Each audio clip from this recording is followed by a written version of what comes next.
أعوذ بالله من الشيطان الرجيم.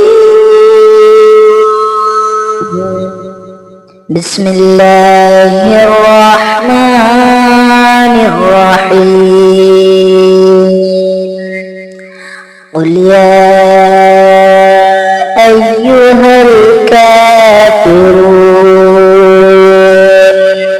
لا أعبد ما تعبدون ولا أنتم عابدون ما أعبد ولا أنا عابد ما عبدتم ولا أنتم عابدون ما أعبد لكم دينكم ولي دين.